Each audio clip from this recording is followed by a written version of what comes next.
Hello everyone. Today I will be showcasing my CWS applied project, which is 3D rendering using rasterization algorithm Mohammad Ibrahim DAC A101, building a spinning 3D torus, which is a donut from mathematical principles. So actually it was a meme from 4 to 5 years back. Let me show you. It was like this donut shaped A donut, C and that on the right, generates the 3D spinning donut. Yeah, you see many shots are made on this.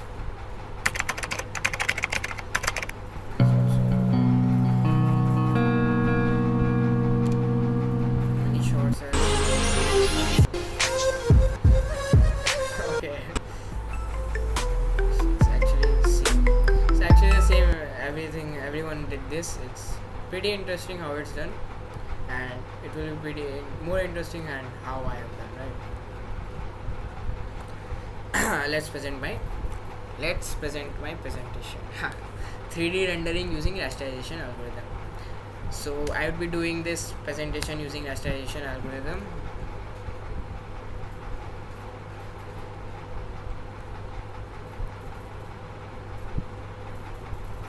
Yeah, I will be using the rasterization algorithm to present in 3D. So what are we building? I already told you that we are building a spinning torus, but actually before that we will be doing it with a cube, because like everyone is familiar with the cube, and not everyone is familiar with torus, the donut shape. So just for familiarity and basics, I will be doing a cube first. No graphic libraries, it's just pure mathematics. Like you won't see anything other than mathematics in this. We are using ASCII to project in terminal. What this matters, foundation of 3D graphics, is the wheel of the 3D graphics. The fundamental problem in 3D rendering is the how are we going to add perspective on a flat surface of 3D. This is the fundamental problem in 3D rendering, which is to draw something 3D on a 2D object. It is actually done by with the photographs. The photographs capture and flatten the three-dimensional world into a two-dimensional image. They already do this. How they do this, how they establish the perspective, we will be talking. This is the fundamental problem in 3D rendering. Now, for even to do that, we need a 2D canvas, right? A 2D grid. How we are doing, I will be actually showcasing. The grid will be a 40 into 40 character grid, i.e. each cell will contain a character. It will be ASCII character. The data structure will be having a 40 into 40 two-dimensional array. The first dimension will represent the rows, and the second dimension will be columns. If you can see, the top left is 0, 0. At the width will be 0.39 and 0 by axis. We will be using a for loop, which when first goes to the rows, when it completes the for loop for one row, it outputs a \n. It outputs a \n so that each row can be outputted in the next line. Empty cell is denoted by a blank space. A filled cell is denoted by a hash. We will be using a 120 fps. To make our project look easier, and to make our design look easier, I have shifted the origin to the center of the screen by adding screen width by 2 and screen height by 2 the points. This actually makes the calculation easier. So representing 3D objects, how are we doing that? A 3D point has three defining things, three coordinates x, y and z. For example, a point at coordinates -1, -1 is positioned to the left, below and behind the origin in 3D space. The code, here we define a structure point 3D with double x, y and z. Point 3D, these are the constructors. What they actually do is like standard syntax. With the constructor IBN point is we initialize a point. So you see, we don't initialize which point it is, but we have done that empty places is 0, 0, 0. So it initializes a point 0, 0, 0. Similarly, if I can show you guys.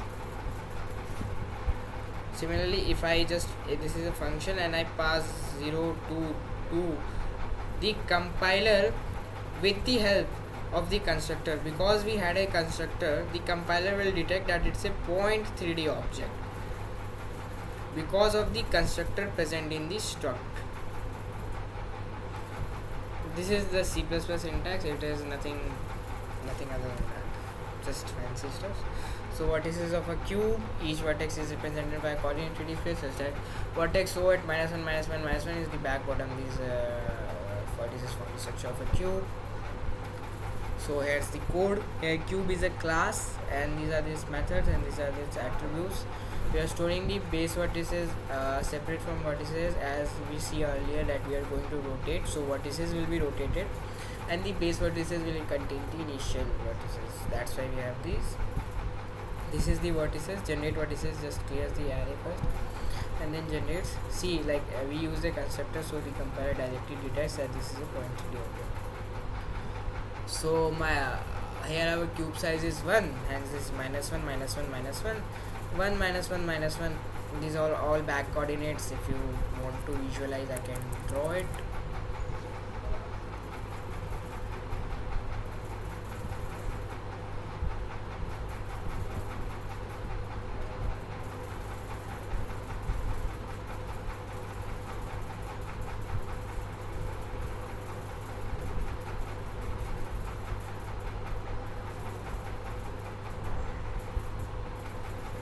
This is -1, -1, -1.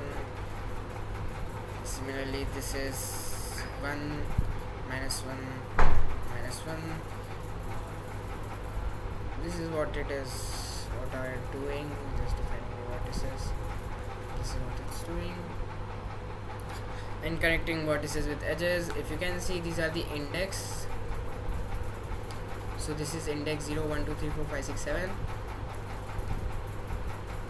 And it is connecting the indices for the back face 0, 1, 1, 2, 2, 3, 3, 0, or the z equal to -1 are the back face, so back plane, right? So it's just connecting the edges like that, and our edge is a structure start to end. We see start to end.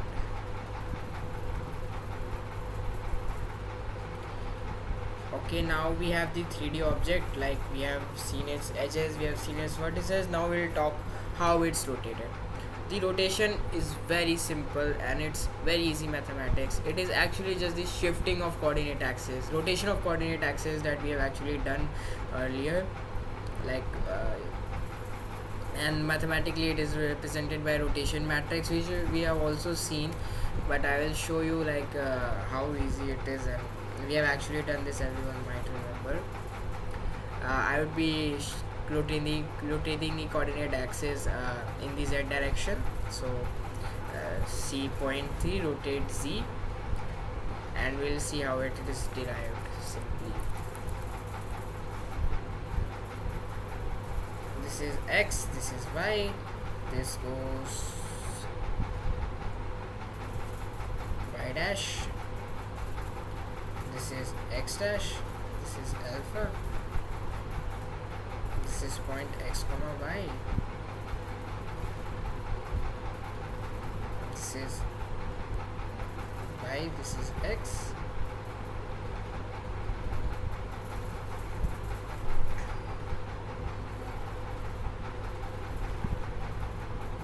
this is x dash, this is y dash. Wait, sorry.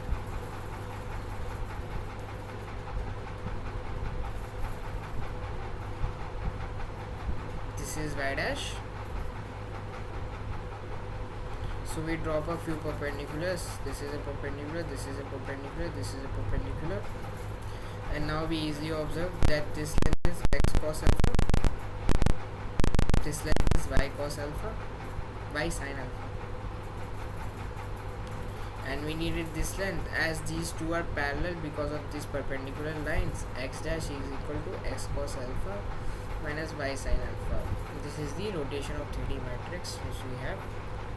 No, this is the rotation in 2D, and that one we are showing. We are rotating about the z axis. So this is, you can see, x cos alpha minus y sin alpha.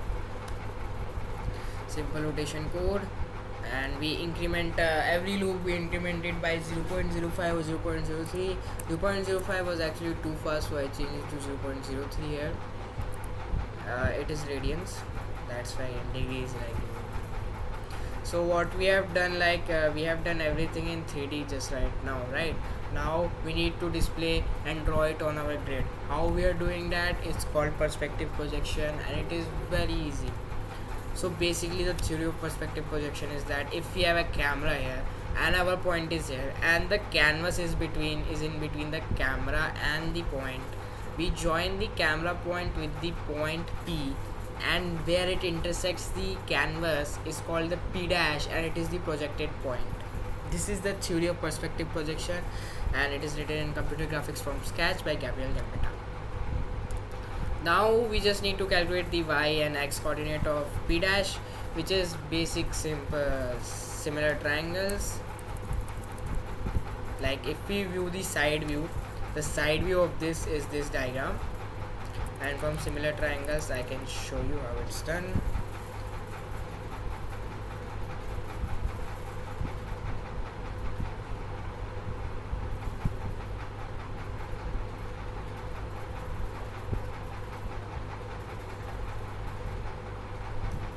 This length is d, this length is z, this length is y dash, this length is y. So d is the distance between camera and canvas. So quickly applying y dash by d equal to y by z, y dash equal to y d by z, and x dash equal to x d by z. Simple mathematics.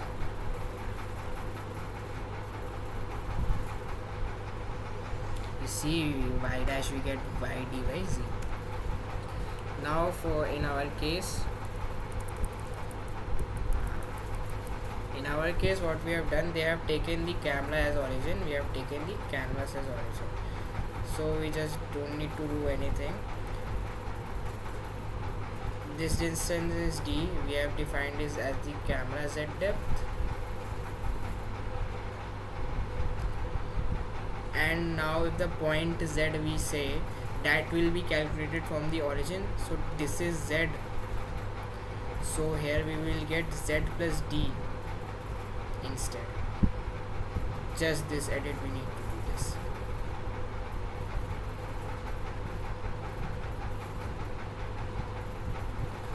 You see camera z depth we added, and camera z depth is 30, so we multiplied.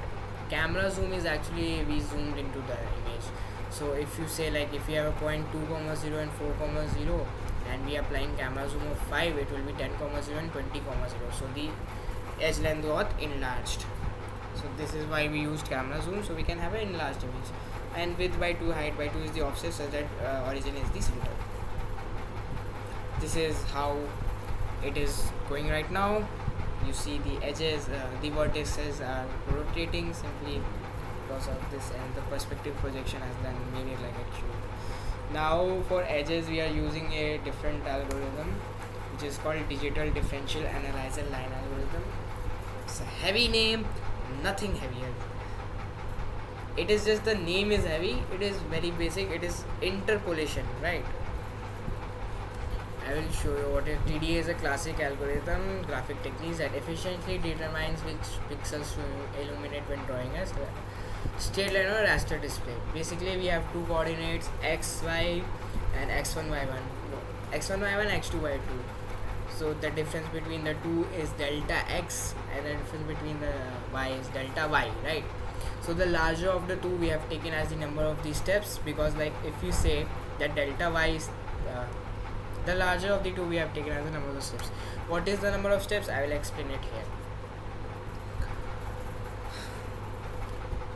Number of steps is the larger of the two. Now what we do here is here we check if the both points are same, we just show one point, then we enter this for loop. In this for loop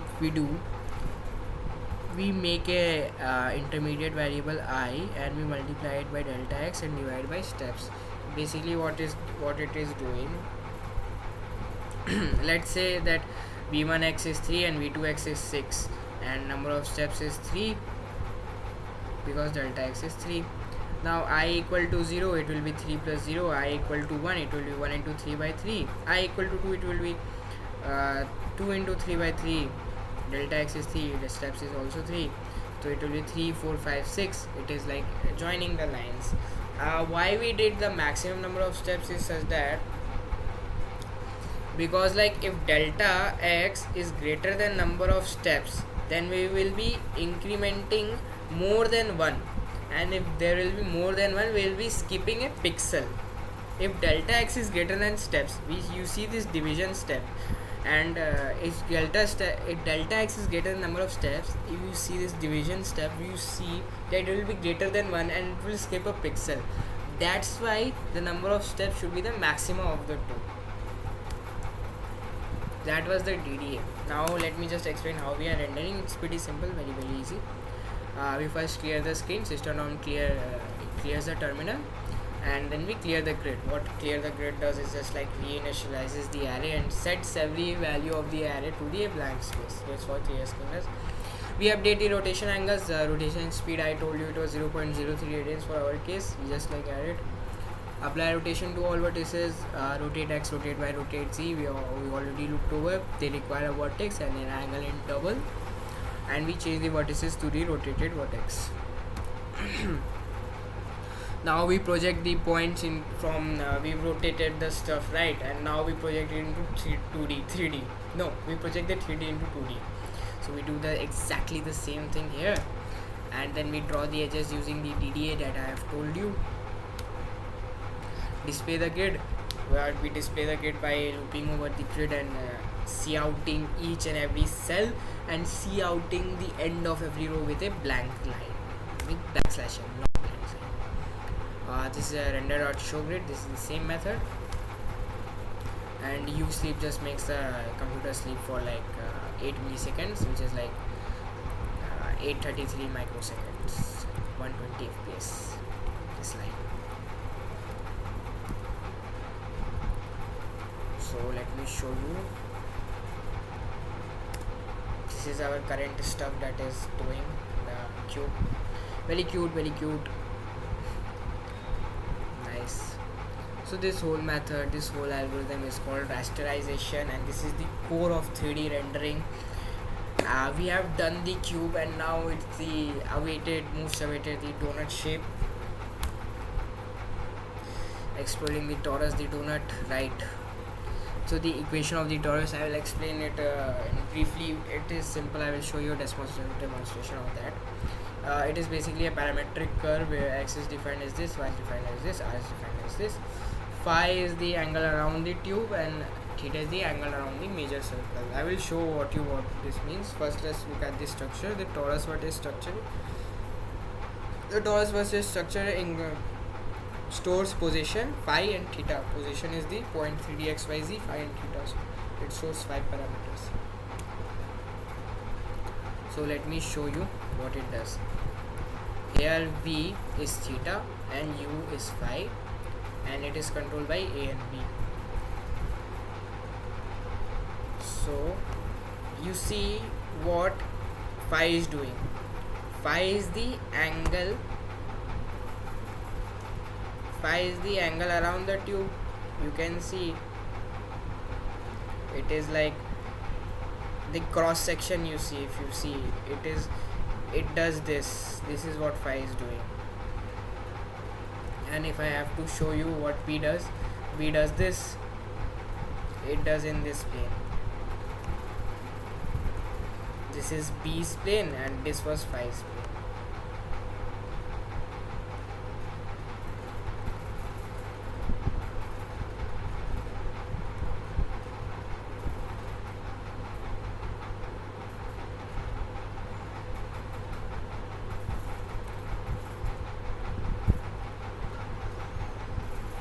So this is our code, this is the class, and we just take in the arguments for our class, store our original position, define our method, clear the vertices, clear the torus vertices. The torus vertices contain the torus vertex and the vertices contain the point 3D object. Basically this is doing the same thing that Desmos was doing. We are just looping over the phi steps and the theta steps, which if we see, the phi step is 20 and the theta step is 30, which is like 20 by 360 is like 18 degree every 18 degree, and 30 is like every 12 degree we are doing it. So it's just doing the same thing that Desmos was doing, it was like making the half donut and stuff like that. It is doing the same thing and plotting how dense it is, right? Now we did the donut, right, and it will be projected by a hash. Let me show you guys how it will look quickly. I need to change something because currently it has lighting. Let me just remove this.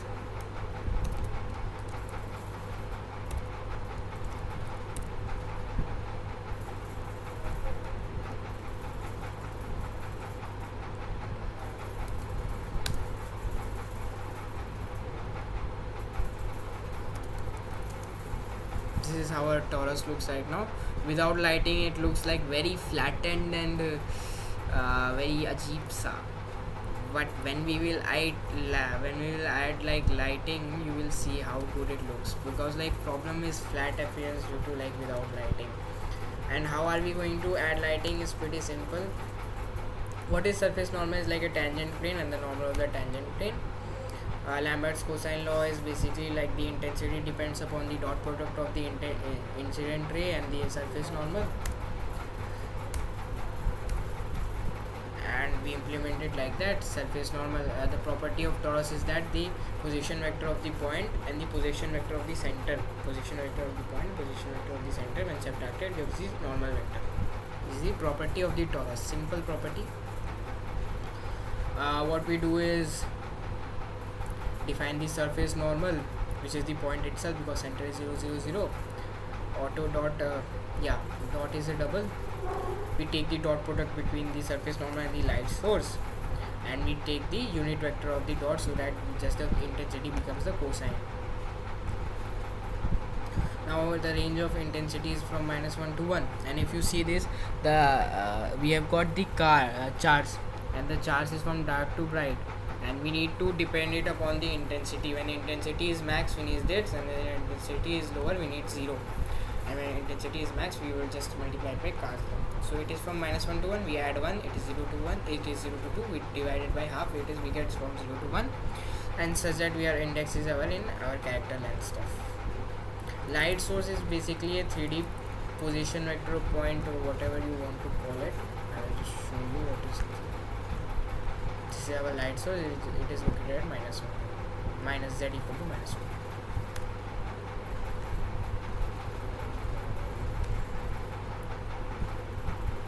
Animation loop is same as the cube one. We clear the previous frame, update rotation angles, apply rotations, project and draw, display, frame rate control. This is our code for the torus display. We implement the rotation angle, apply the rotation, draw with Lambert shading here. Right now we have got the render class render, torus slash torus. It's same stuff, right? Render or show grid, render clear screen, use sleep.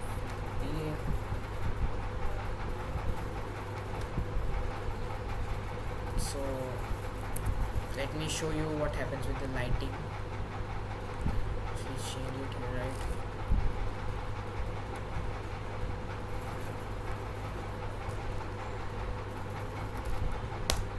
This is how it appears with lighting. The dark sides are like dot and stuff, like you see. Actually it's like looking 3D right now.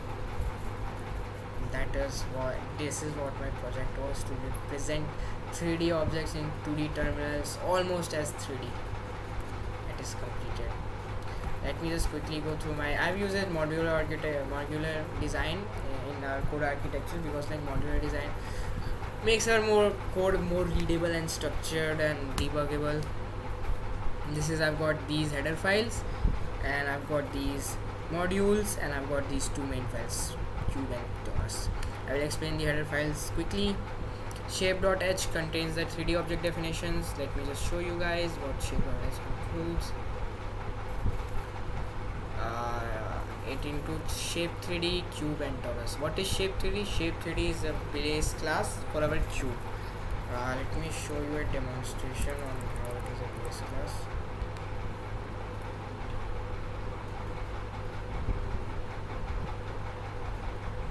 So basically base class,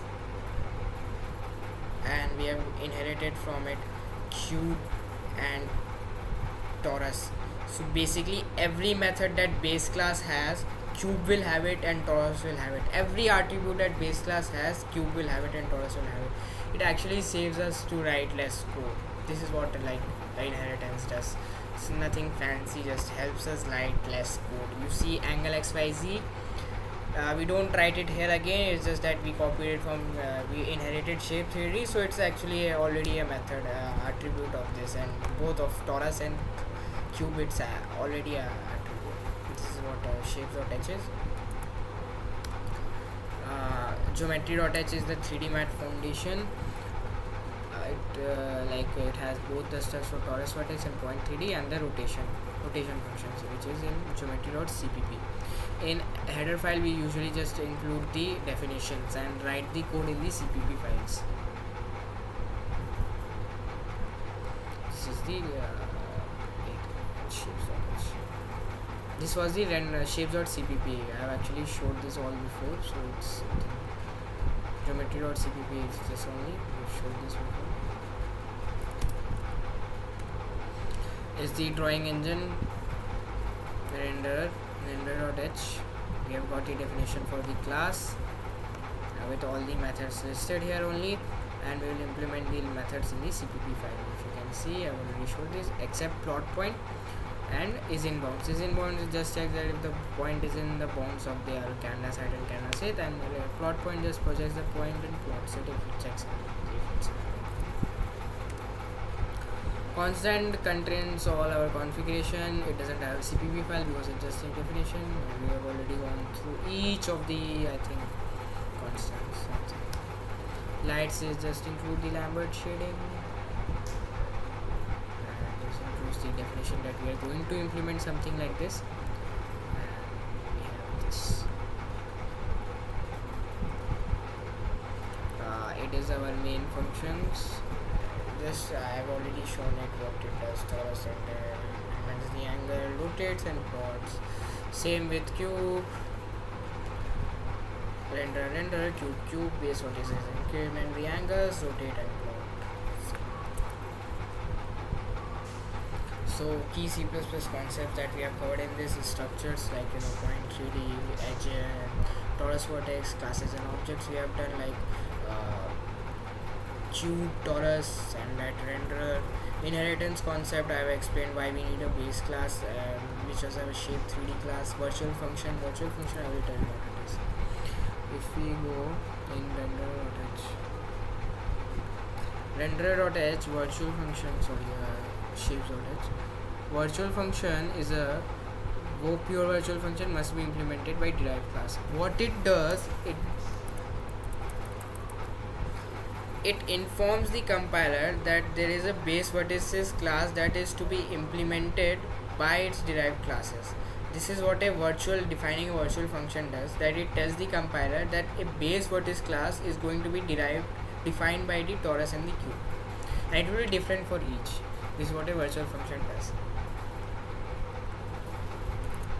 Standard library container usage, which is arrays. Header files purpose, header files are used for definitions, and it is used for easily linking the modular files, and it is for readability too, because like you can open a header file and get the idea of what is going to be in the cpp file of these. Like it's less code and it includes only definitions. Constant, I have showed you the constant.h, it includes all our configuration. And I guess that's the end. Now I would like to end it with my spinning donut because it looks very beautiful.